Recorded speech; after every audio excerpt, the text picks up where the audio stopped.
All right, everyone, we finally should be live here. Just got inside the game, cutting it pretty close there. But once again, we're going to be bringing you eEriness versus SGC for the very first game. Once again, this is the loser bracket games. These are all best of ones up until the finals, just like they would be in the winners bracket. But of course, the winner of the losers bracket will go up and do the ultimate championship and all that good stuff. But once again, my name is Draskyl. Going to be casting for you on behalf of NEODota.com. Of course, if you want to check out any of our past broadcasts, you can do that on YouTube. You can do that here at twitch.tv/NEODota. And of course, the YouTube, Facebook, and Twitter link are all NEODota 2 as well. So first bans already coming out here for eEriness and SGC. We're going to see Naga Siren taken out along with Lycan. Pretty standard stuff so far. I just want to make sure that the thing is going to go live in chat. So if once the stream goes live, please let me know. I'm not trying to go into panic mode right now, but for whatever reason, this particular stream does not like me very much, so I changed a couple of settings around yesterday after I got, I think I got DDoS, but I'm not entirely sure if it is, so haha, okay, people are saying it's live now, so we are good, as Brood and Furion are both going to go ahead and get banned out here from each of these teams respectively. So Brood ban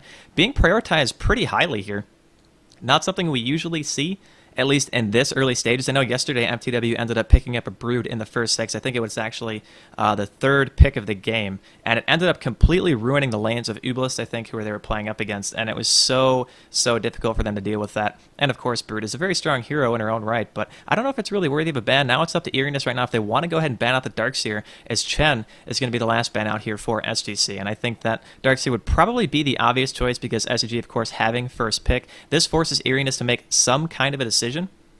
Now, when you have a decision like this, it's like, well, we can give away the Darkseer and get something like not a Nature's Prophet, an Invoker Leshrac or an Enigma Leshrac to try to counter-push him, and that's definitely good, but I still feel like Darkseer in a lot of cases might be a little bit too much to give away. He can do so much in a long lane that other heroes just can't, especially against teams that don't have that kind of first blood potential and a Darkseer. Like, if you pick a Veno for support, and they're going to ban CK, so they're not going to take out the Darkseer, that leaves SGC wide open, and yep, there it is, first pick Darkseer. Next two going to be coming out from eEriness, probably going to see Leshrac, maybe an Invoker, maybe something like a Winter that we saw yesterday, very highly prioritized, but since Nature's Prophet isn't actually in the game, we're not obviously going to be seeing that. But I want to thank you guys again for watching. I know anybody who was watching the private stream just a little bit ago, we were doing some matchmaking games and stuff with Blitz, and I think Blitz might be willing to co-cast here when he gets back, but I think he went out to breakfast, so when he gets back, I'm sure he'll send me a message on Skype to see if he wants to actually do anything here.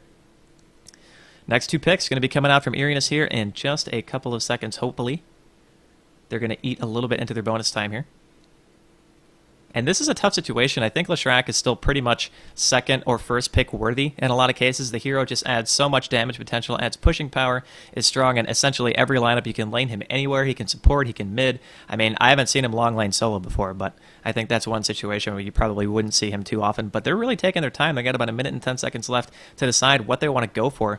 And because the Brood was already banned out, I mean, that kind of threw eEriness for a little bit of a loop, I think. CK being banned out last instead of something else like that Darkseer is a little bit of a shock as well, as CK hasn't been seen that much recently, at least in the North American scene and the European scene. But some teams still do favor it pretty highly, and I guess eEriness just would rather play against a Darkseer than a CK, so we'll see if it works out for him. 43 seconds left here on the clock for eEriness, and they're really going to have to make a choice. I mean, I figure like Enigma and Lesh are pretty much the go-tos in this kind of a situation, but we'll see what they want to go with. I mean, Shadow Demon, of course, is an obvious choice, and they are definitely taking their time here. About 30 seconds left on the clock, and they're going to go with a Lone Druid Enigma, so that leaves Leshrac open for SGC here.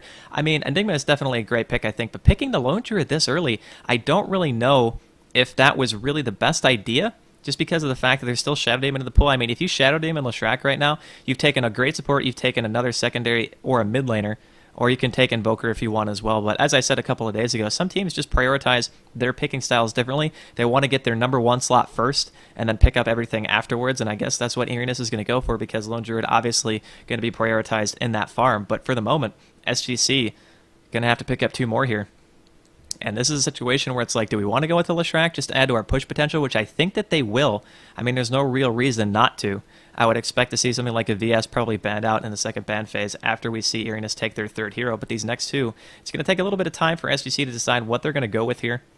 I can't really think of them going too far outside of the box. Yeah, there we go. There's a Leshrac, and they're going to go with the Rubik instead. Okay, so they are going to get a support, or maybe even see a potential Rubik mid, which I don't know is necessarily the best use of him, just because of the fact that while Fade Bolt and Telekinesis are great when you level them up very fast, you don't have anything really useful to steal at early levels, especially when you're playing up against a Lone Druid. So we'll see where he's going to be going. Of course, the Leshrac as well. I think he might just end up being in the mid role, have the Darkseer solo in that long lane, and then maybe have a defensive tri-lane. No junglers picked up just yet, which has been interesting. And Chantress still in the the pool, of course. eEriness looking to pick up their third hero at the moment. And they got about 5 seconds left until they eat into their bonus time yet again. Windrunner still available. Hero that a lot of people like, and Venomancer too, man. People really are loving their Venomancer recently, although I would kind of expect SGC to pick that up over eEriness at this point, just because of the fact that when you have Vacuum and you have Rubik Telekinesis to get people out of positions like that, you can pretty much line up your Gale, line up your ultimates a lot easier, and try to do a tremendous amount of damage very, very quickly, which I think that SGC's team already excels at, and they can pick a hard carry if they want to. I mean, they can pick up something like a Void. We've seen Void Darkseer combinations before, I think, namely from Pot and Bottom, and yeah, they are going to go with the Veno. So they're going to be going with that support. And if he does lane top, then Darkseer even is not going to be safe with level 1 Surge. He'll be able to break some distance, but I don't know if necessarily he'll be able to get away if he plays too aggressive. He's going to have to still position himself carefully if he is up against that Veno in his long lane.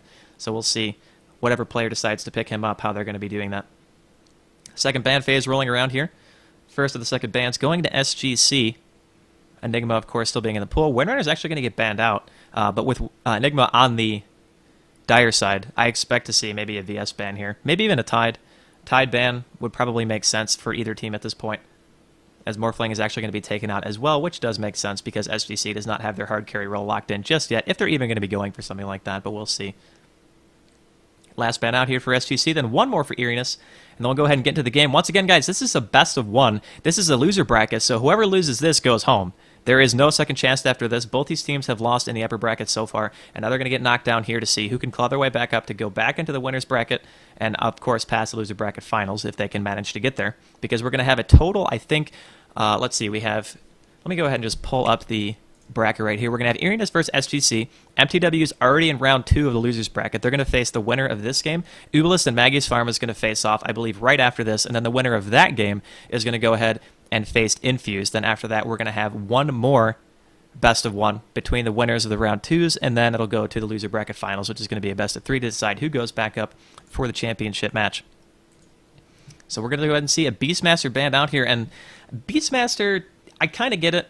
There's no real long laner yet for eEriness. If you're looking at SGC's eyes, you're like, okay, well, they don't have a long laner. We're just going to ban it out. It is pretty good against heroes like Darkseer and Leshrac. Even if Leshrac gets a BKB, it can still lock you down. Low Druid late game is still pretty tough.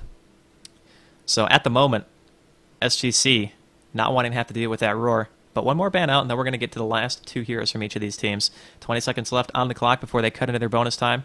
eEriness, very calculated picks this game, I got to say, man. They have definitely been taking their time, and SGC has too, but probably to a lesser extent. TA going to be the last ban out here, coming out of eEriness, so maybe they're looking to put some unorthodox hero mid, but with the Venomancer, banning a TA, I mean, they could have just moved the Venomancer to middle lane. Venomancer is a great hero against TA in pretty much every single way. You can Gale, you can get your Poison Sting up.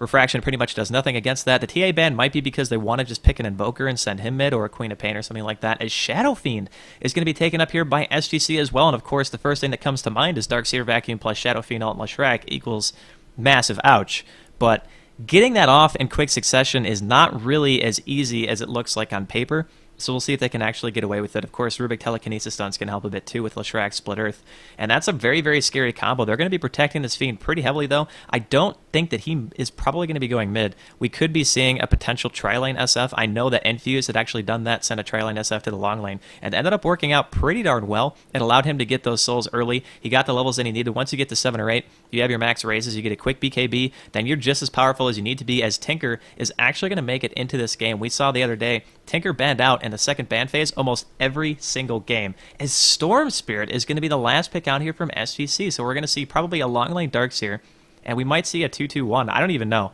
I mean, these lanes, it's 5 or 4 ranged heroes on Darkseers. The Darkseer is probably going to be going top.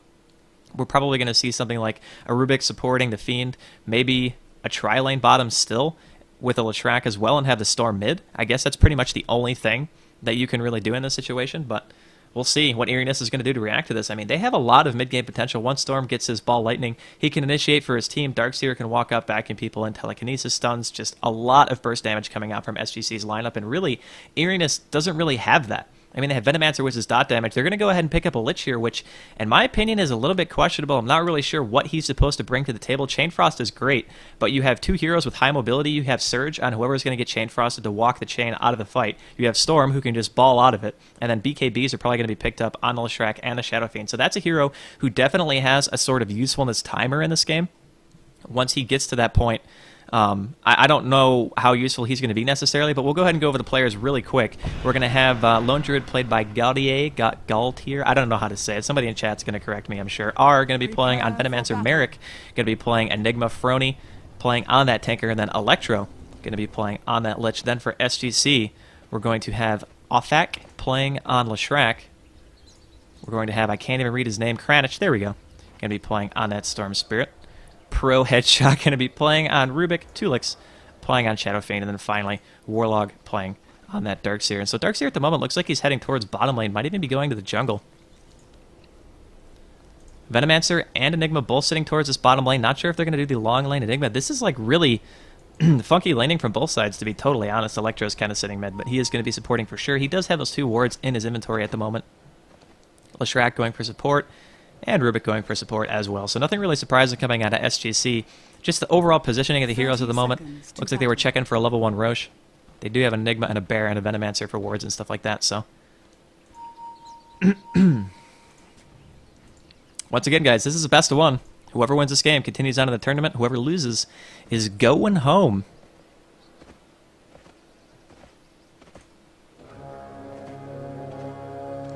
Oh, wow, the overlay's messed up. Okay, that's a little bit weird. I guess I'll just turn it off for this game. I didn't even notice. There we go. Or let me just make sure. Let me see if I can resize it before the game starts. Can I actually do that? Oh, no. What's going on? Haha, there we go. Okay, just in the time that the horn went by. All right. I fixed the overlay. The game's going to go ahead and start. Looks like Darkseer is going to be going up mid against this Tinker. And this is definitely a strange situation. I don't really think I've seen a Darkseer against a Tinker too often, but if you think about it, Ion Shell's going to push up this wave pretty darn fast, and it's not like Frony is going to be able to harass a Darkseer out of lane. He's going to be having to CS on a tower, which is, of course, more difficult than CSing anywhere else. Right now, Darkseer, of course, got pretty much all the CS -1. That means that SGC's Kranich is going to be sitting in this bottom lane on Storm Spirit going up against that Enigma, and that's going to be a little bit tough for him. We're going to have Lone Druid up here with a tri-lane of the Venomancer. And the Lich, of course, going up against the Leshrac, Rubik, and Shadow Fiend tri-lane, so that was pretty much predicted, but I didn't know if they were going to be going to that aggressive lane or not. So Rubik leveling Telekinesis first, not getting that Fade Bolt, so a level 1 engagement might actually be pretty decent here for eEriness if they want to take it. Fade Bolt reduces damage by quite a bit. It's 14 hero damage reduction if it hits all 3 heroes. That's a lot of less damage taken, as Tulix is going to go ahead and be forced back here. He doesn't want to get nuked or anything like that. And a Lich in a tri-lane is going to give you some semblance of an experience advantage just by sacrifice and stuff like that, but he's not necessarily a super aggressive tri-lane hero, and that's going to work to Shadow Fiend's advantage because he doesn't necessarily want to play aggressive either. He just has 2 aggressive supports to protect him, basically, so he's going to be just as content to sit back and farm as I think the Lone Druid will be at this point, because he's going to hit his stride much faster in the game if he's able to get up his core items like his BKB and Treads, and if he decides to go for a Blink or something like that, I think it's going to work to their advantage. We're going to see SGC doing some lane switching, as Kranich is not happy with the fact that he was up against that Enigma bottom lane, so we're going to have Darkseer heading down there right now. Enigma, of course, the highest CS in the game, sitting at 8 and 6. Tulix on that Shadow Fiend sitting at 6 and 6. And middle lane is going to be Storm taking on Tinker now. And Tinker is going for the laser and rocket build, although I saw Bulba, I think, do 2-2, and then he started to level up his March after that, so we could be seeing a kind of similar build going on here. Warlock finally going to make his way to the bottom lane here. Got level 3. Ion Shell going to be popped, being pretty annoying at the moment. It is level 2. That thing does a ton of damage, man. 50 damage per second at level 3. Of course, hero level 3, not ability level 3. Rubik and Leshrac still sitting at level 1, and they're sitting out of experience range, actually, at the moment. They're sitting super far back. Apparently, they just want to get Tulix to level 3 as fast as possible for maybe level 2 raise, just so they can be a little bit more aggressive. But not really anything happening yet in this game so far. Kranich already has his bottle picked up here. He's actually got 10 CS, and considering he moved from lane to lane, that's actually very impressive. Enigma, of course, is still beating him, but having that much CS that early is pretty darn good considering the fact that he wasn't even in a lane for pretty much half the game, and he's still trading here even though he had laser on right there. A couple of auto attack misses, and he's going to ultimately get the worst of that trade, and he wastes his health potion too because it's daytime and he's on the high ground. Gets spotted out by the rocket. So he does have that double damage bottled up here, but he's not going to be using it for the moment. I'll take a peek at the gold, see if my gold's bugged again today, as it is not. 2,300 gold for pretty much both teams. It's almost dead even. The experience, though, going pretty favorably for eEriness at the moment. That's pretty much just because they're abusing pulls, where bottom lane's Darkseer is not doing that. So pull experience is going to pretty much take away everything in terms of advantage that SGC could have for these particular lanes. And, of course, the power of having a quote-unquote jungler, if you want to call it that, and the Venomancer who is sitting over there to the side.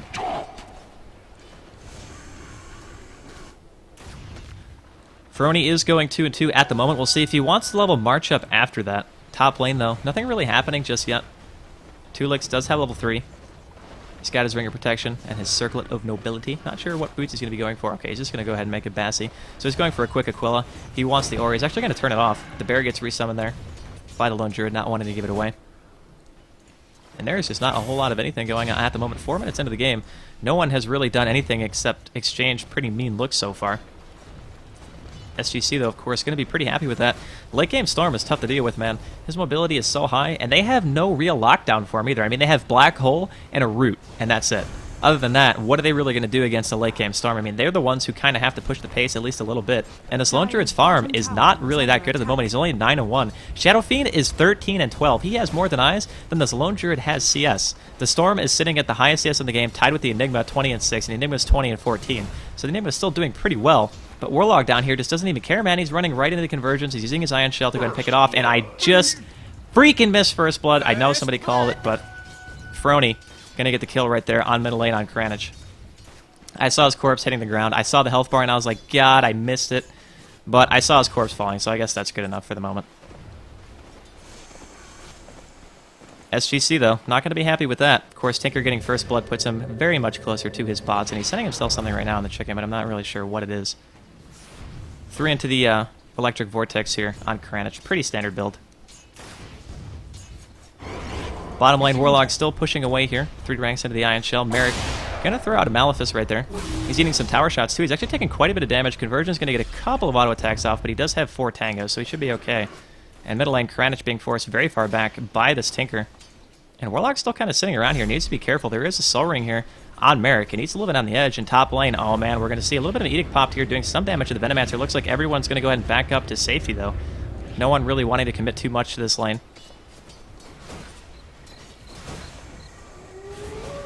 Tulix sitting on top of 16 and 13 CS, actually falling a little bit behind.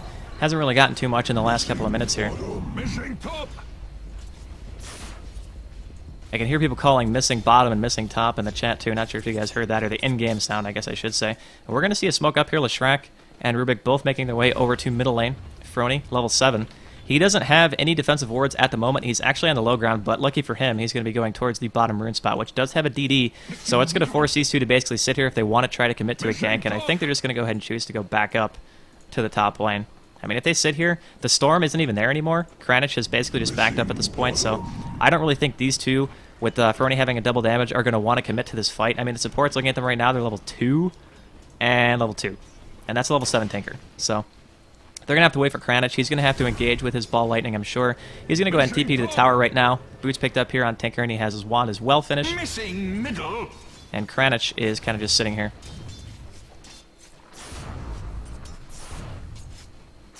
So they're going to go ahead and run right into the Tinker right here. Laser going off and rockets. It's double damage. It's popped by Frony. He just absolutely melts the Rubik. Now we're going to see Kranich coming in, waste quite a bit of mana. Edict is popped as well. Can Frony actually get away from this? The Overlord doing quite a bit of snaring right there. The stun's going to go off as well. Frony in a lot of trouble. He pops the wand, though. Are they really going to turn this around? Nice Black Hole, though, going off onto Kranich from eEriness. It's a double kill for the Tinker. Can he make it a triple? Kranich can't get to the high ground. And a laser in the face is going to be all it takes for Frony to pick up a triple kill.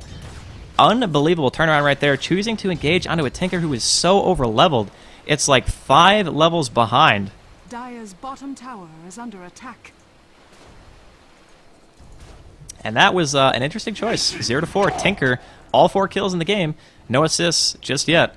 But SGC, definitely not the start they wanted. The bottom lane, creep cutting being done here by the Darkseer. He's going to get Malefice. Merrick, of course, does not have that Black Hole. He just used it middle to make sure that they were able to kill that Storm Spirit, but he's going to be able to force Warlog out here at the very least. In the meantime, top Tulix doesn't really have much any CS. Now we're going to see Telekinesis go off. Split Earth going to get canceled. Can he actually land? He gets Gale. He's going to choose to back up instead. One raise goes off. Nuke onto Tulix right here. There's the counter stun going off on AR. Is he actually going to drop first one? Auto attack from Rubik is actually not going to get the kill, but Tulix is going to go down. Tries to health potion up, but it's not going to be enough. Now we're going to see the Rubik taking quite a bit of damage as well. And Leshrac going to be dropping. Double kill for the Lone Druid and a mega kill for Tinker. 0-7.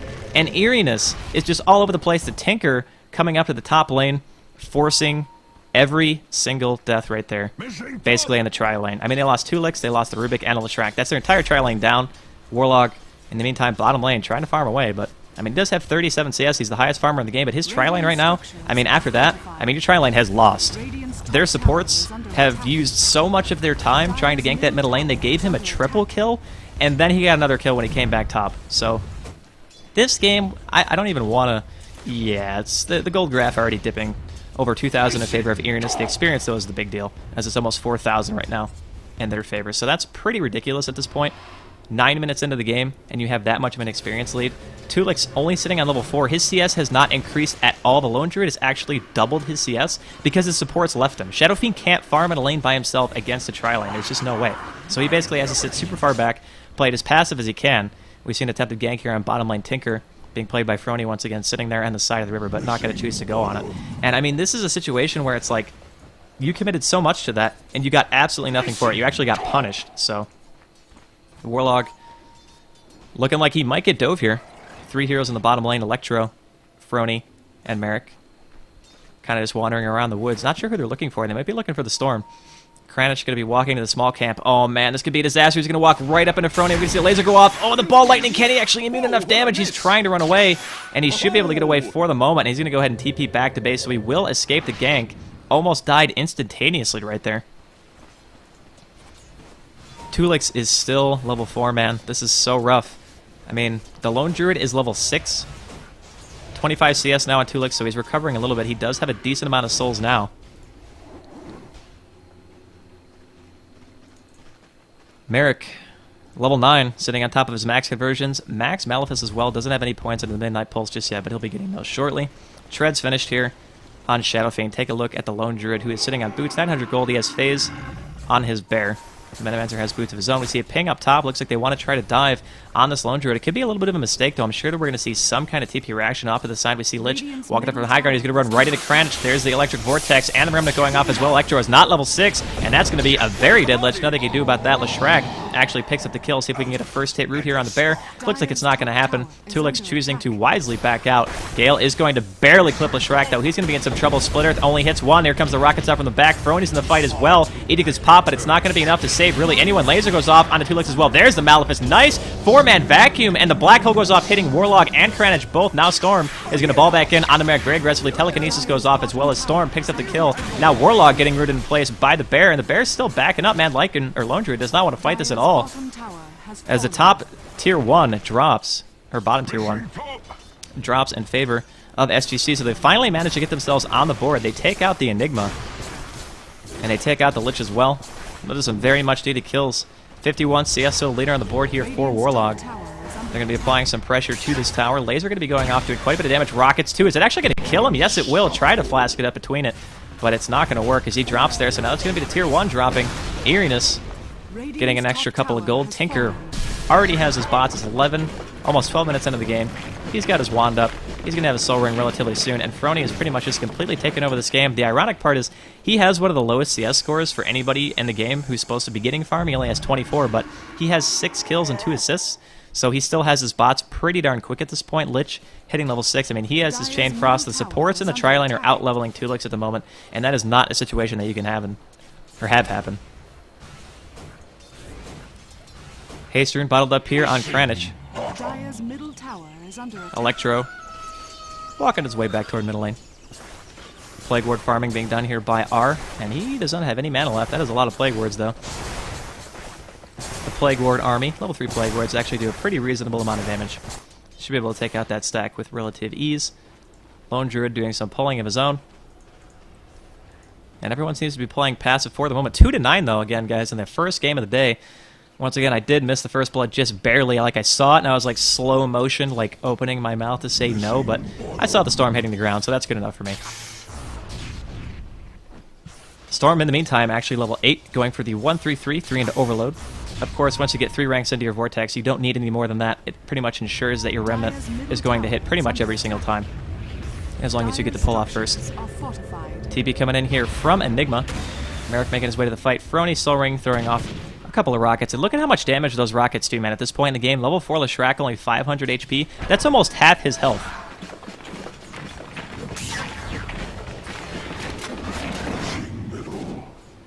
Rubik sitting here in the top lane, trying to soak some experience. Has a Bracer, has some boots. Lone Druid, though, going to be free farming. And it looks like eEriness wants to pressure mid just a bit. Conversion's doing some damage to the tower along with the creep wave. Warlog's here, though, to go ahead and pull them off. And they should be okay for the moment. Haste on the Storm over here. He looks like he wants to try to go on something. He's going to get scouted out by the Plague Ward, though. So he's going to throw a couple of autos out, and he's going to go ahead and ball long distance into Electro. He's going to be pretty much using all of his mana for that. By the way, going for the Arcane Boots, so probably opting for a quick Bloodstone. Probably disassemble that, make it into a Bloodstone sometime later, but 14 minutes in, and he doesn't really have that great a farm sitting on top of 48 CS at just 14 minutes. That's not the greatest. Darkseer still leading. Tulik's actually catching up quite a bit, able to free farm in this bottom lane for a while now, sitting at 55 and 28, so he's going to be pretty happy with that. And the lane switching out here from SGC is working out pretty well. They're able to get their farm on their Shadow Fiend. Warlog not really too scared of anything that's going to be coming his way middle, barring any black holes or shenanigans like that. But they don't have the greatest initiation.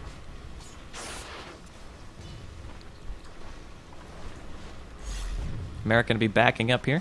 Top lane, Frony, of course, does have his bots finished. Has the Soul Ring. His wand's still there as well. He's going to go ahead and teleport mid. And we're not really seeing any fighting. And honestly, I got to say, for SGC, this is probably the better, or the lesser of the two evils. Got to see a Malphus going off on a Kranich, and he's going to go ahead and ball away to make sure that he doesn't get followed up with a Black Hole or anything like that. Or Gale, of course.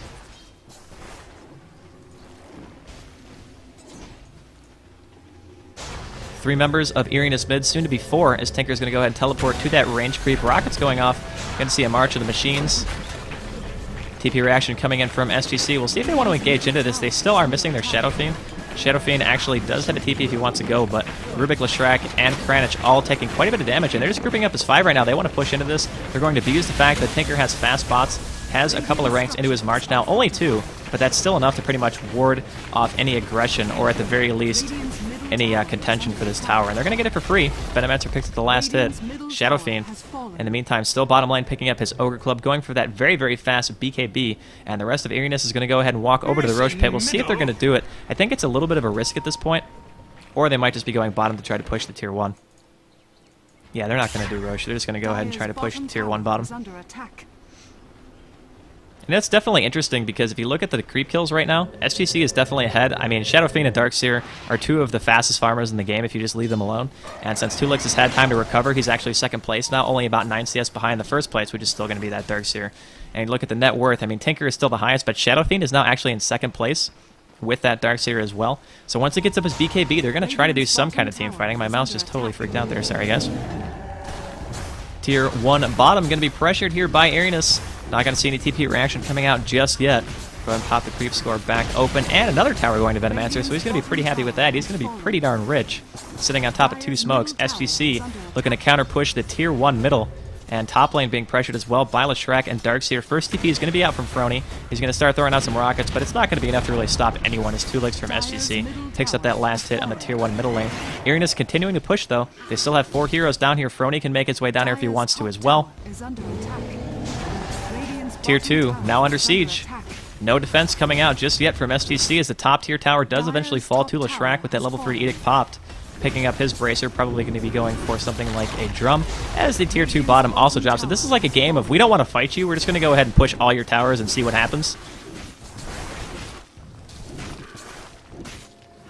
This is definitely interesting. Neither team really wants to defend at this point, at least in terms of towers, so SGC going to continue to push top, but I really got to give the favor right now to eEriness because they're pushing a lot faster because they have 5 in one lane. Tulix is going to be spotted out here now, taking a nuke, probably going to be taking those rockets as well. It's going to get pretty close to killing him, about 100 HP away, but he should ultimately be fine. And Frony is just spamming those March of the Machines, man, spamming rockets as well, forcing everyone so far back that they can't really get to their tower to try to defend it. And this whole time, Kranich sitting in the top woods of his opponent's jungle, actually, and farming away on those creep waves, picking up 8 point boosters. We're going to see 2 TPs, Frony and Lone Druid coming in here to stop Kranich from farming. He does have a Haster and Bow, though, so he's going to be fine.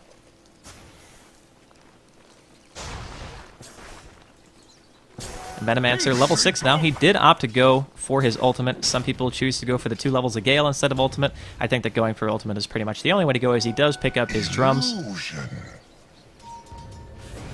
Tulix has his Mithril Hammer picked up, sitting on 79 CS, still catching up. Almost the highest farmer in the game now.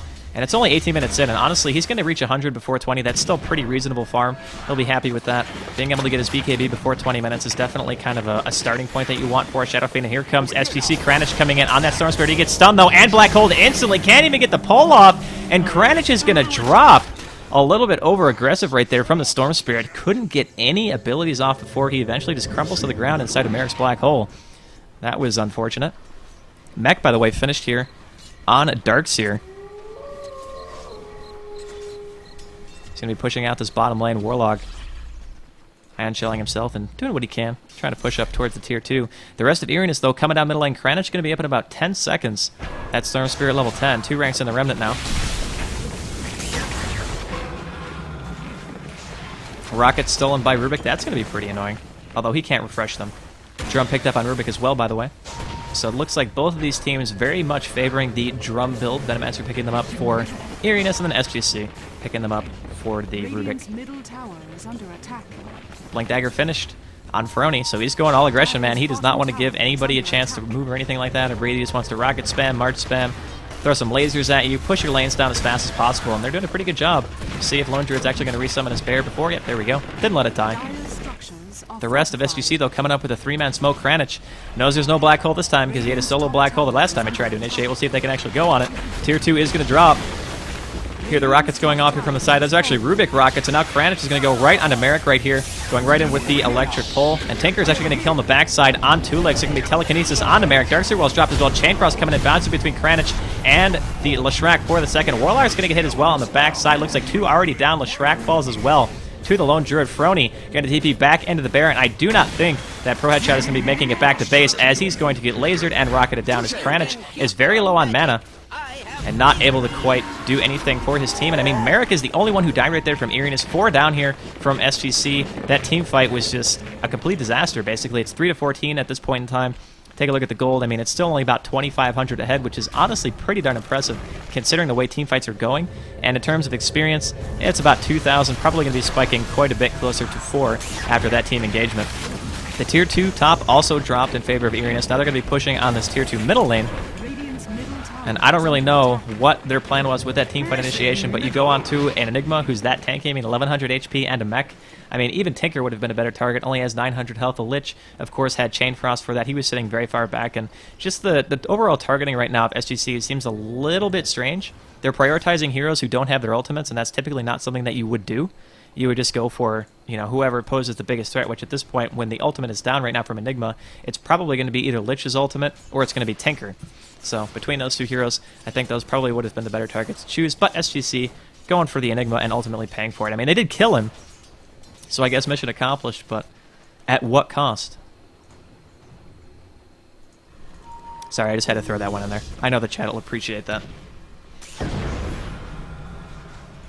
Kranich heading towards the top rune spot. He's going to go ahead and get a regeneration here. He has enough to finish the soul booster if he wants to pick it up, if he is going for that fast bloodstone. I can only imagine that he is, though, because he did pick up the point booster already. Rubik's sitting mid. He has laser still on now, actually, which is pretty good. He can laser the bear when it's chasing somebody down. Laser, of course, does pure damage with his Fade Bolt, so, I mean, that's a lot, man. 300 damage coming out from the Fade Bolt, 320 coming out from the laser. eEriness setting up some Plague Wards in the Rush Pit. Looks like they want to try to take it. The rest of SGC, though, kind of looping around. Hacerun popped by Kranich. He's going to be making his way here as well, or bottling it up, rather, as he walks down that river towards bottom lane. black holes back up here from Merrick. We'll see if we can get another decent one off. He's had really good holes. Both of his holes have been pretty effective. Neither of them got canceled by anything. And he was pretty much able to do whatever he wanted in a team fight after that. Of course, he died in the top push, but he didn't have his ultimate up. We're going to see Kranich using his regen here. It actually gets knocked off, and on the bottom side looks like we hear Maleficus going off on a Warlock. He's going to get Galed as well. Venomancer does make contact. There's a hole from Merrick, hitting 3, and a nice stun coming out from Latrak. Cancels it. There's a counter vacuum and an ultimate coming out from Shadow Fiend right here. As the first one, actually 2 down now, coming out of eEriness. They're trying to retreat, but that chain process is bouncing between Tulix and the rest of his team. The Rocket's coming off as well on the high ground, and that's going to be a godlike for the tankers. He picks off yet another kill. So looking pretty good at the start there for SGC with the Shadow Fiend ultimate, but I mean, the Dark Seer wall was pretty good too with the vacuum, but they were able to turn it around, making it a 3-for-2 trade. I mean, standing in the middle of your team is like, yeah, I'm not taking any damage from this, but the rest of his team was, so that was a little bit unfortunate.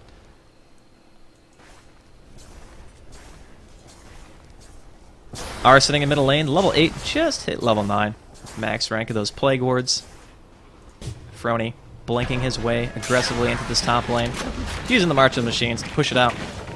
5-17 at 23 minutes in. And looking at the gold, yep, about 3,000 in eEriness' favor, and about 3,500 experience. So actually not that far ahead. I mean, looking at the kills, they have a 12 kill lead. That's pretty much all kills difference. That's it. So, with that being said, I mean, SGC is doing a pretty good job of maximizing their farm whenever they're not team fighting and minimizing their losses. That last team fight went probably as good as it could have, considering the situation.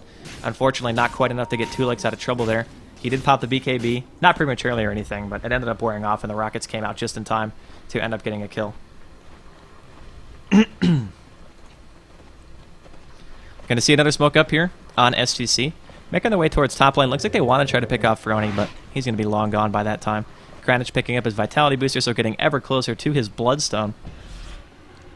eEriness walking their way back to Roche. More Plague Wards being set up, so this is going to be Roche attempt number 2. No Black Hole this time, though, for 80 seconds. Darkseer Wall is up. Shadow Fiend ultimate is going to be up as well. He does have almost max souls. He's about 3 away at the moment. 36 is max. He's sitting at 33. The entirety of SGC sitting in middle. We're going to see rocket spam going off from Frony here, trying to push everybody back, and they're still going to go for it. Roshan below half health. No reaction just yet out of SGC. The March of the Machines is actually way too much. They can't walk into that. So now we're going to see Roche pretty much drop. 0 contention just yet. Here comes Kranich, though. Is he going to go for a steal? He drops the Remnant to get vision, but he's not going to go inside the pit. Warlock's going to be the first one in. Can they get the steal off? It's dead to the Dire, but Kranich is just standing there. He finally does get it. Ultimate coming off from Tulix, doing quite a bit of damage. Frony is actually going to die. Godlike streak down the drain. Kranich is going to fall. He's going to respawn in just a second, though. It looks like Enigma also falling as well. Another raise going off. That's a double kill for the Shadow Fiend, taking out the Lone Druid. Now we're going to see Darkseer dropping Venomancer as well. This is a huge turnaround for SGC, and finally Electra on the top side getting chased down by Kranich after that Aegis pop. And that was the longest I've ever seen an Aegis on the ground. That's the longest I've ever seen an Aegis on the ground. Kranich was sitting there for literally like 3 or 4 seconds. And he picked it up and he's like, oh, what'd I miss? And then he picked it up.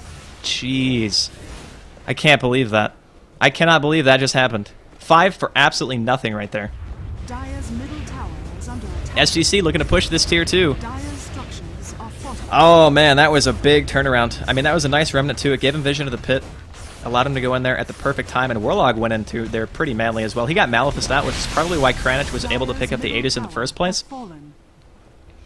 I mean, that's a huge turnaround, and they weren't that far behind to begin with. After getting a tower, they didn't get the Roche kill, but they got the Aegis. They end up killing 5 heroes. That's a pretty darn big turnaround. I mean, look at the experience for the gold right now. It's actually almost spiking back to even. Kranich is going to have a double damage for the next team fight. His Bloodstone's going to be finished, and the gold, or the experience is actually spiked back up over in favor of SGC. And this is kind of what I was saying. It's like, Dire's team, they have pretty good team fight, but once BKBs are up and once the heroes get a little bit tankier, it's going to be hard to really initiate into that. And Tinker is a great hero, and he's doing an excellent job this game so far. He had 9 kills. That was his first death of the game, but he does fall off a little bit, at least in terms of team fighting. I mean, March of the Machines is still very effective, but if the Storm opens on him in a fight, once he gets like a Bloodstone or a BKB or whatever he wants to get, I mean, the Tinker is not going to be able to do anything about that. The initiation range of SGC's team is so long. We'll see if they can manage to kind of get themselves more into this game than they already are, which after that fight, I would say that this game is probably almost back to even footing. Looking at the towers, there's one tier 1 mid sitting up for SGC, the tier 1 bottom, or tier 2 bottom, and the tier 2 top still sitting here for eEriness, and we'll see who's going to be the aggressor in the next couple of team fights. Mjolnir are going to be finished soon on the Spirit Bear. Hyperstone actually being carried right now by Lone Druid himself, and he picked up a Chainmail too, so maybe he's just going for the AC, doesn't want to finish the Lightning. We'll see what he decides to do. SGC walking here on the left-hand side. Bloodstone is finished here on Kranich. 1353 HP now, 6 charges. He's got the max rank of his Remnant. Electro sitting on top of a Bracer in his Power Treads. Level 10, Venomancer with his Drum. And Mana Boots. Merrick, of course, has pretty much had the same items for the last, I don't know, 10 to 15 minutes of the game. And that's pretty tough. I mean, when you fall off that much in terms of your farm, looking at the last hits now, Shadow Fiend has pulled ahead quite a bit. He's sitting at 144, highest in the game. It's only 27 minutes in, so his farm is actually phenomenal now. He's went from, like, no farm to great farm. And that's just the recovery ability of a Shadow Fiend, because he can sit in a lane, spam the waves down with Raise, go to the jungle, raise the jungle, pretty much do whatever he wants. Taking a peek at the gold again. You can see it's pretty much all recovered into SGC's favor. And we'll go ahead and take a look at the gold per minute. Shadow Fiend is the highest in the game, sitting at 408, followed by the Lone Druid of eEriness at 364, and Tinker sitting at 336. Net worth, I mean, that's 1,700 gold difference between him and the Tinker was the one who had the majority of the kills, basically, from eEriness, so he's the one who's going to have the most amount of gold on their team. Blink out here, coming out of front. He doesn't want to get caught or anything like that, just spamming some March of the Machines. But Storm is a late-game hero that his mobility is what makes him so strong, and really, until they get a Hex, eEriness doesn't have anything to deal with that. Root and Enigma, that's it. And once he gets a BKB, then the Enigma's not even really going to be able to do that much to it. I mean, he'll be able to lock him down with a Black Hole. He'll still be able to get rooted, but he'll still have a tremendous amount of survivability, and I don't really know if they're going to be able to handle SGC's late game. Looks like Lich didn't want anyone getting that regen, as he just goes ahead and throws out a little Frostball on there. Just denies it.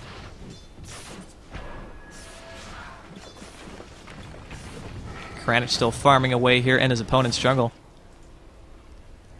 eEriness playing this pretty passive. Looking at the Roshan timer. Yeah, it's a little more than, or a little less than half up. Probably about 6 or 7 minutes still before the Rosh is going to be spawned again. And I kind of think that's where we're going to see the next team fight. I doubt we're going to be seeing any team fights around towers or anything like that. I mean, I could be wrong. I've been wrong before. But right now, I think both teams kind of want to go for the Aegis. Try to push. And of course, as soon as I say that, SGC with the 4-man smoke going to be heading towards Kranich here. Trying to make something happen. Kranich sitting at full mana. Pops a Remnant for vision just to make sure nobody else is coming through. SGC doing the quote-unquote complexity wraparound right here, looking to try to catch somebody out from eEriness, but it's not going to happen. Plague Wards all over the freaking jungle right here. It's going to be able to spot out Kranich. Warlog, still of course invisible, along with the rest of his team. But eEriness is all sitting together. They do have Black Hole. They have pretty much everything up right now. They have the Chain Frost, not level 2 just yet, as Lich is still level 10. Venomancer sitting on level 10 as well. And they're going to really be requiring Merrick to get a decent Black Hole, which is going to be so hard, man. You have to do with Vacuum, Telekinesis, Split Earth, Vortex coming out from the Storm. I don't really know what he's going to be able to do without a BKB in order to get his ultimate off, but he's going to have to think of something. Going to see a counter smoke up here by eEriness. We'll see if they can actually make anything happen as the rest of SGC has fallen back to their side of the map. Rubik sitting on a Vitality Booster, Treads, and a Drum, so he's going for more of a tanky approach, which I think is probably the right call in this game. He is playing a support, already picking up the Drums, which is a great support item, very stat efficient. Gives you the attack speed and the move speed. Looks like they're attempting to bait out the Lone Druid here, but SGC is not going to fall for it. They're just all going to be sitting down here, farming away. Warlock getting actually very close to his pipe. He has it in about 6 gold, I believe. Or actually he has it right now, so we'll see if he picks it up before the next team fight. Sitting on the Soul Ring as well. Tulix has an ultimate orb. Might be going for a Manta. Might be going for a Scotty. I've seen a lot of people rush Scotty nowadays. It's actually a little bit strange. Scotty is an item that gives you so much durability, so much stats, and utility in terms of your auto attack slow, but people who play Shadow Fiend and Morphling definitely favor getting that item now recently for whatever reason. And I mean, Morphling is more understandable because the stats help him out with his combos and whatnot, but Shadow Fiend has been known to get Scotty from time to time, so we'll see if he's going to go for it.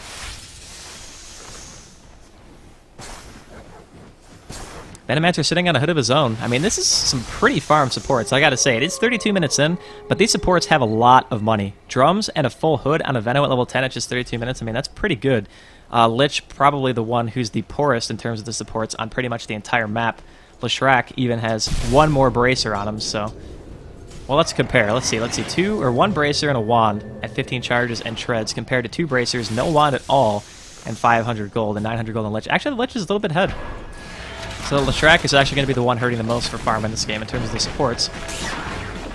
So he's not going to be getting a BKB or any luxury items like that. And they're actually prioritizing the farm on the Rubik over the Leshrac, which I think is a little bit interesting. Typically, you don't see that. Rubik's spell set, I mean, it does scale pretty well into the late game, but you don't really need survivability items on him as much as you do Leshrac because his damage is so reliant on, of course, being alive to do his damage. I mean, that's pretty important last time I checked. And things like Pulse Nova and Edict, you have to be pretty close for those abilities to be effective. So it's interesting that SGC has decided to go ahead and prioritize the Rubik over the Lesh in this case. We're going to see some attempted push coming out of eEriness here in the middle lane.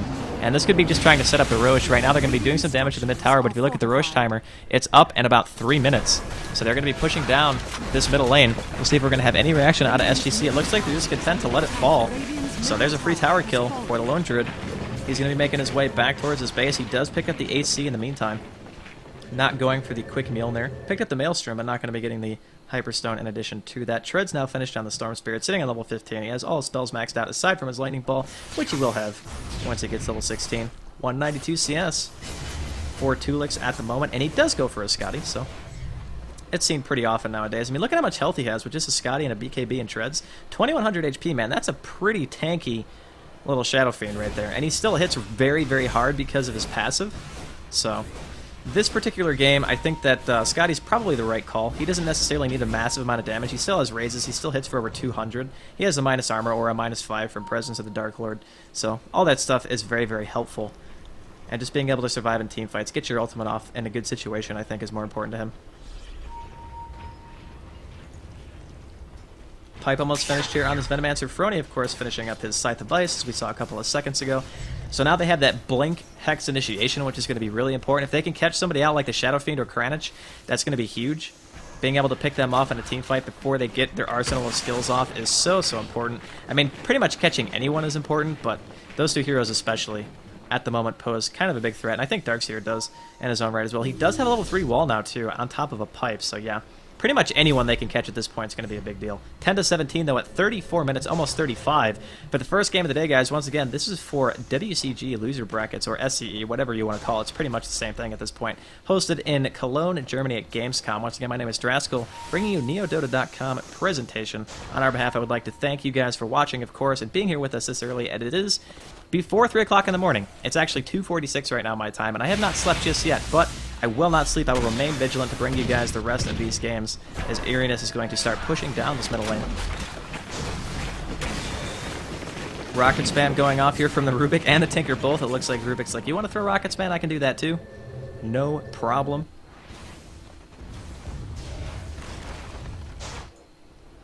Tulix, 2100 gold now on top of his Scotty, man. He is getting actually very farmed. He might be going for a crit Crystallis and a Daedalus or something like that. We'll see if he wants to do that. I mean, I think that's probably the call he's going to make. He might go for a Manta. He might just go for like a pure stat-oriented build and just rely on the attack speed from stats and the base damage from agility to give him the damage that he wants. But in a lot of cases, people go Scotty into crit just because it's like the most efficient item for damage once you reach a certain threshold, and I think it's about 250 that the Daedalus becomes better than something like an MKB or something like that for just pure DPS output. And plus the minus armor is going to help quite a bit too, because crits do a lot last time I checked against heroes with only like 5 or 6 base armor. I mean, Venomancer has 8.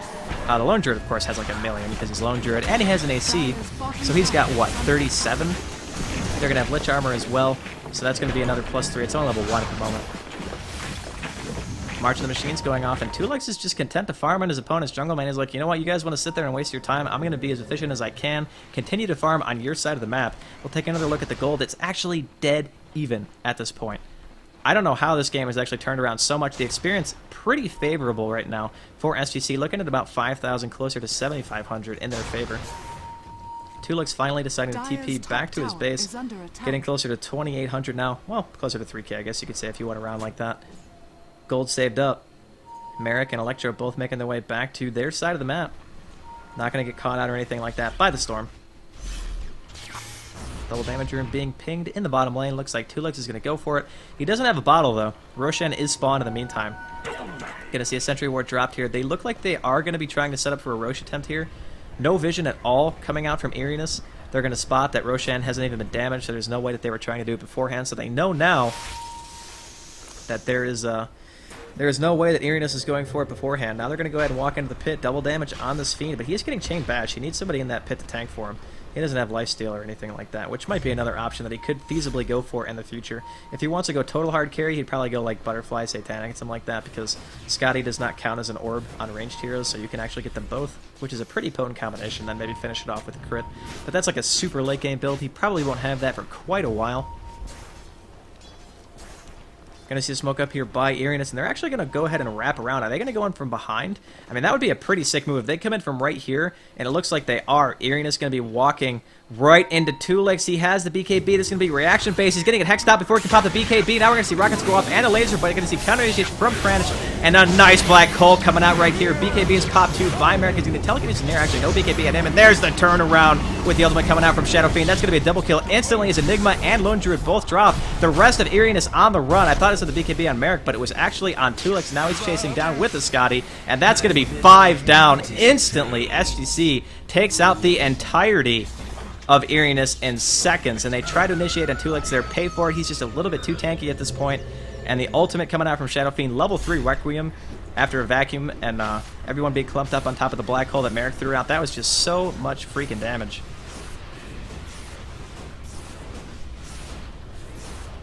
That is a pretty darn big deal last time I checked. And Tulix, I mean, he's still tanky right now. Sitting on top of 2250 HP, 3800 gold. This Roshan's actually not dropping that fast, so he does have -1 armor from the presence of the Dark Lord and whatnot. Kranich done on some auto attacks of his own. He's got an Orc Club here.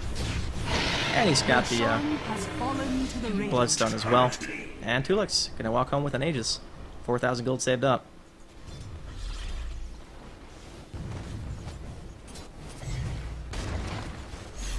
Darkseer popping some ion shells and vacuuming creeps in the middle lane. Gonna go ahead and push up. eEriness after that team fight, man, I gotta feel a little bit gun shy. Tulix is getting pretty darn big at this point in time. 239 CS, highest in the game by quite a bit. Pop open the gold per minute. He's sitting at 443. Lone Druid is the second highest, sitting at 367, now 370, 343 for the Tinker. And then Kranich after that with 322. Javelin picked up here by Lone Druid. Might be going for a Basher, might be going for an MKB. I kind of got to think Basher at this point, though. Frony, in the meantime, pushing top lane with his mass March of the Machine spam.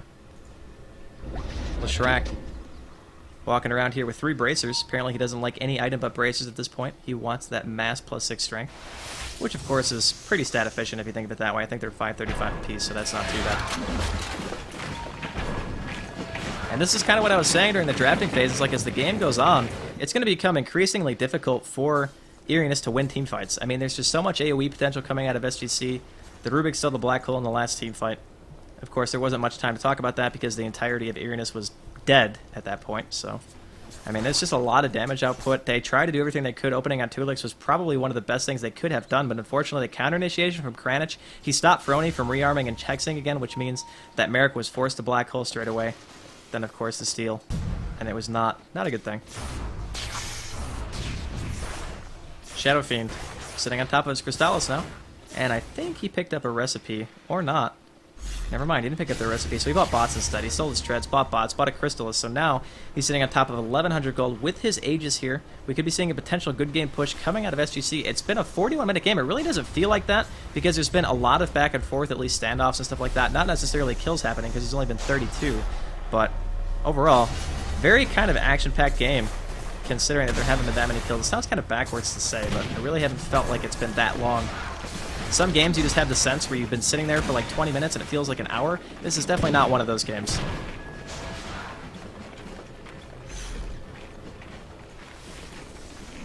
Kranich finishing up his BKB. Warlog sitting on top of 2,900 gold. Probably going to be making that into a Scepter sometime soon, I would imagine. So he's about 1,300 away from that. Rubik sitting on top of 1,800 gold. Venomancer sitting on here on the high ground with his pipe finished, and it looks like SGC is going to go ahead and back up, so playing it a little bit passive here, not wanting to throw anything away. I think with Tulix, though, being as far ahead as he is at this point, I mean, he is just absolutely gigantic at this point. Leading in the GPM by a pretty large margin, leading in CS as well, by about 25% more than the next highest, which is, of course, that Lone Druid. And Kranich trying to scout out Frony here, teleporting out in the bottom lane, but they're not going to get there quite in time, and they're going to go ahead and find that they are not going to get him. Tulix throwing out some raises to get some CS. And this is picked up by Warlog. See if he's going to do any scouting with that. Let's try to line up a gank, but no, he's just going to go ahead and run top lane. And he runs into March, and oh my god, look at how much damage those crabs do. That took him like to almost half HP instantaneously.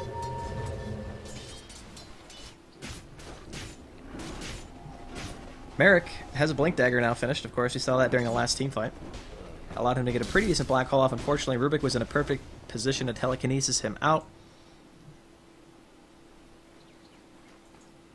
Frony sitting up here on the bottom lane. And he attempted the bots to creeps, I guess. Now he's going to have to rearm again and bots back to base. Maybe that was a misclick. Didn't want to bots to the creep wave right there. And SGC looking to do another smoke up. This is a quintuple smoke. Every single hero. We'll see if they can actually catch anyone out this time. We're going to see pings up and stuff like that. Tanker going to go ahead and teleport to the top lane. Actually cancels it. Frony going to think wise and not actually go there. Oh, Tanker teleporting. Oh, he cancels it again. What is Frony doing? Is it like teleporting all over the map and just canceling? I'm not really sure what he's doing.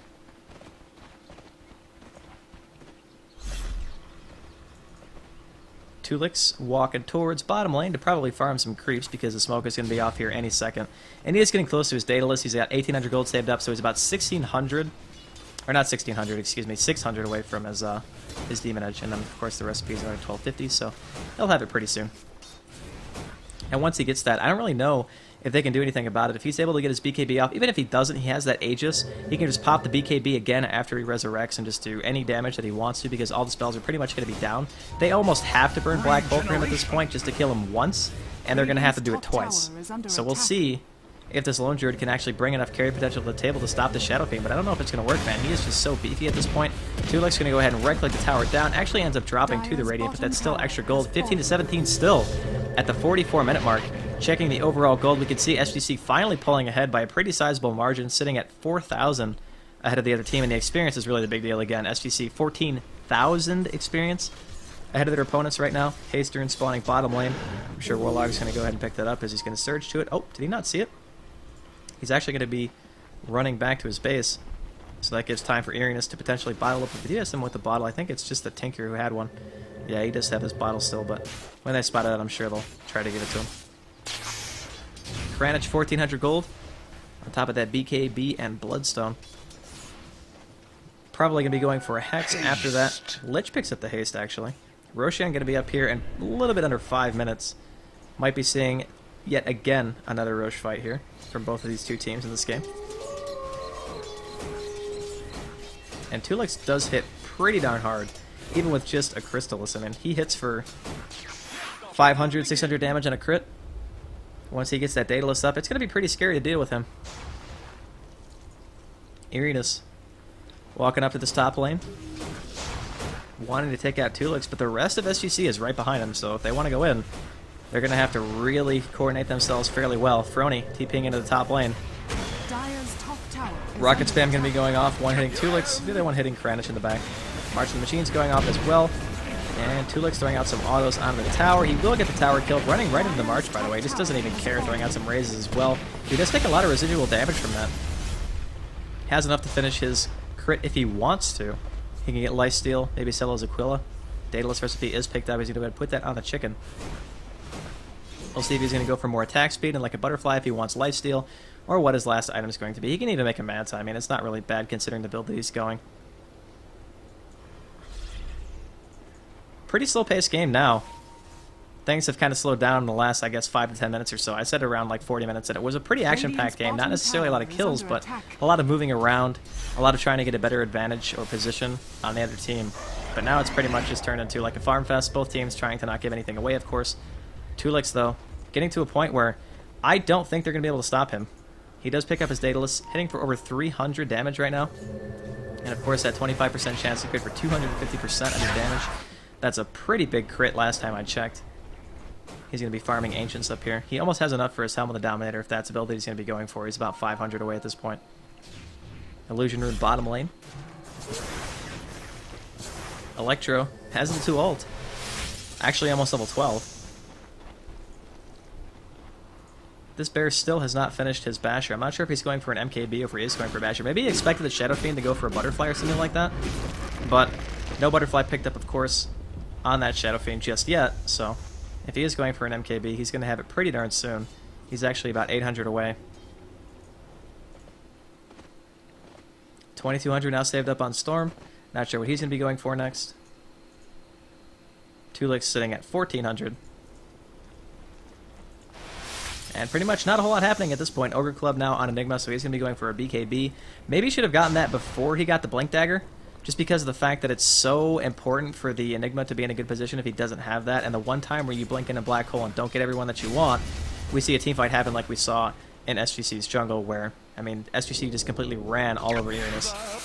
Oh man, we're going to see initiation in middle lane. Looks like they're going to go on the Lone Druid here. Merrick coming in with the black hole, though. Catches 3. There's a Chain Frost coming out as well. And SGC is just getting absolutely melted right here. Counter black hole coming out, though, and it's every single person. Tulix coming in with the ultimate. That's a 5-man black hole. The rest of eEriness just dies instantly.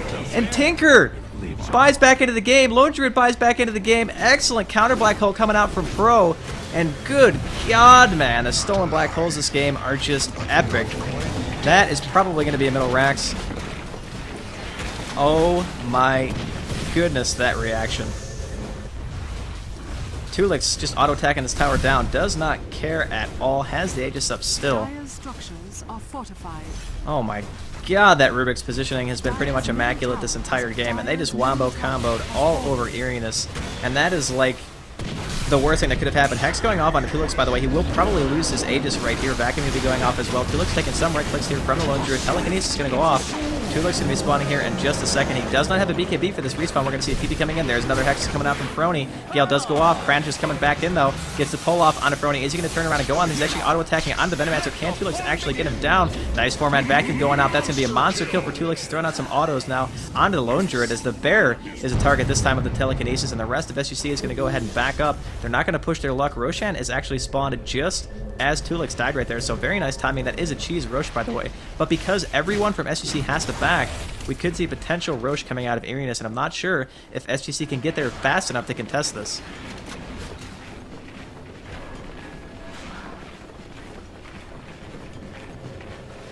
eEriness is going to be making their way over to the pit.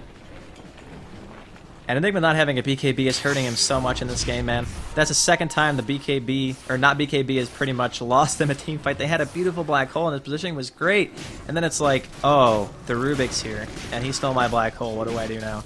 And then counter 5-man black hole.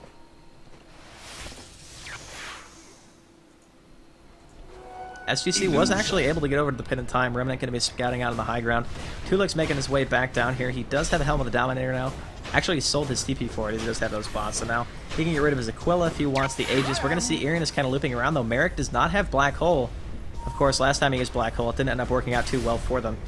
And Tulix actually, I think, just dropped his Aquila on the ground, or maybe he sold his sideshot. Yeah, he did sell it, never mind.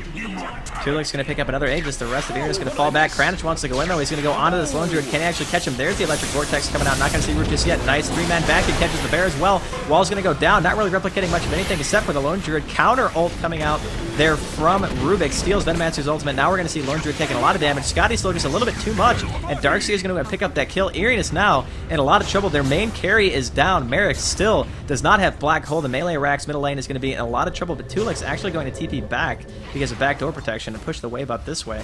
They probably could have just DPS through it in all honesty, but I guess he wants some health from the creeps or something like that. And he just crit like every single time right there. And very nice crits coming out here from Tulix. Once again, guys, I want to thank you for watching. My name is Draskyl. This is a NEODota.com presentation bringing you all of the loser bracket games for the day, all the way up until the final loser bracket, I think, best of 3, unless that's going to be main stage, in which case I won't be bringing it to you. But I will let you guys know exactly what I will be casting for you in the future. You guys have been awesome, even though I did miss the first blood there by about a half a second. I haven't really missed any other kills other than that, though, so I don't know what it is about me in first blood, man, but this middle Rax is going to go down. Hex going off on a Leshrac. Not going to do much of anything, though. Nuke's going off on a Warlock. He's going to get Hex down by Frony. And both Rax is going to drop here. Merrick finally does get into their Black Hole off. Where's Rubik, though? There's a nice counter stun. Barely hits him with the Split Earth. Rubik comes in here. What does he steal? He does steal Black Hole, and he Black Holes again and catches Venomancer. There's another ultimate coming out from the Shadow Fiend. He picks up a double kill. Enigma and Venomancer both dropping to him. That is 3 down. Lone Druid almost back alive. And that is the 3rd time in a row that he has stolen the Black Hole, pretty much. And there's really nothing Enigma can do about that, just because of the fact that a Rubik is back so much and so often. He's able to be in a position to make sure that he gets those black holes off every time. Just a little bit too much right now for eEriness to deal with. Tulix botting up here to the top lane, pushing it out with the help of Kranich here. The Shadow Fiend went from basically not farming at all to gigantic farm. I want to check the gold per minute. Yeah, he's sitting at 524 at the moment, 525 now. Yeah, it's going to keep climbing as he continues to farm, but very, very impressive job done by Tulix. Very good job done by the Rubik, of course, as well. Kranich had a couple of questionable engagements. He's actually 2-4 right now, but he has a lot of assists, of course. He can chase down people after team fights ends, which is pretty much kind of Storm's job in a lot of cases. Initiation and kind of rundown potential, as it were. So he's done a pretty good job of that. 4,000 gold saved up on him, by the way, after that middle push. Ended pretty successfully, I would say, considering they did kill the Rax. And yeah, I didn't put myself on D&D before this game because I had to start the stream like right as I stopped streaming in my personal channel. As Kranich is not going to get caught out here by Frony. He just ball lightning is pretty much all the way back to his base. So he's going to be fine for the moment. 5,900 gold saved up here on Shadow Fiend. He has enough to finish his Satanic if that's the route he's going to go, which I can only assume that it is because he does have that helm. He can finish a Butterfly after that if he wants to drop his Aegis or something like that, but he is so tanky at this point. I just don't understand how they're going to be able to deal with him. They're going to have to black hole him. They're going to have to throw everything in the kitchen sink. And honestly, this Rubik's going to have black hole for the next team fight too. And it's as funny as it is to say that. It's like, I mean, that's still something to worry about.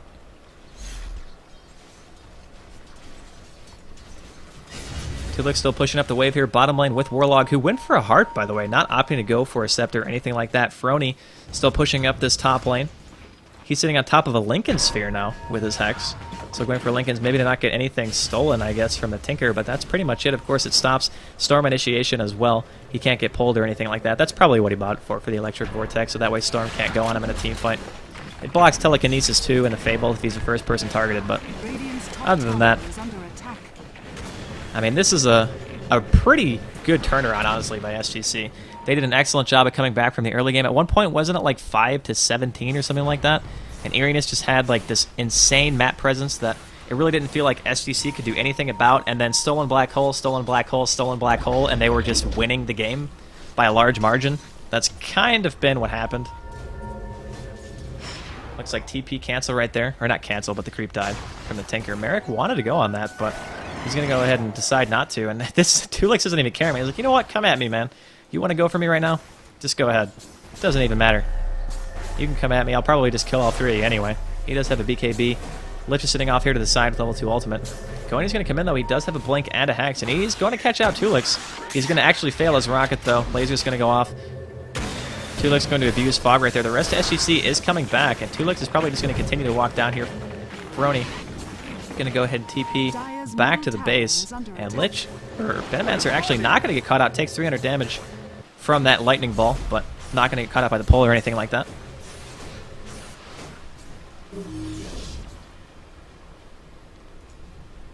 Darkseer sitting at 2,900 health, and it's funny because right now the Shadow Fiend almost has as much health as a Darkseer. I don't really think you can say that too often in the game, but all of his items basically give him HP. I mean, Scotty gives him health, BKB gives him health, and not even just small margins. I mean, 25 stats and 200 health, that's a lot of HP, and he's going to get even more from a Satanic when he finishes that. That's more strength, more HP, 10 bonus strength from the BKB as well.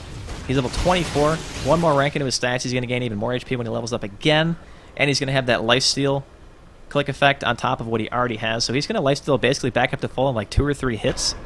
So at this point, I think that SGC is pretty poised to take this game. Looking at the gold, they are almost 20,000 ahead at this point. Experience over 30,000. That is some of the biggest experience lead I've ever seen. Merrick coming in black holing on just Tulix right there. Nice counter initiative though from Kranich. And it's going to be the last fight of the game. We're going to see the ultimate come off from Shadow Fiend. That's going to be 2 kills pretty much straight away as Lone Druid, Venomancer, and Enigma all drop before I can really even finish my sentence. Frony's going to get 1 kill, but the good game well played come out from eEriness and SGC. With a massive turnaround right there. Merrick just could not get a black hole good enough to win them this game. Very unfortunate, man. I got a feel for him, although I really feel like if he had just rushed to BKB, they would have had a much better chance. Imagine if Merrick had those black holes and they didn't get stolen. That's pretty much the summary of the game, in my opinion. But once again, I want to thank you guys for watching. My name is Draskyl, bringing you NEODota.com presentation. If you guys enjoyed the cast, feel free to follow us here at twitch.tv/NeoDota. Follow us on Facebook, Twitter, and YouTube at NeoDota2 for all of our VODs and stuff like that. And to keep up with whatever casting we're doing, once again, my name is Draskyl. Thank you guys again for watching. We'll be back here in just a bit with another game of SEE/WCG, so stay tuned.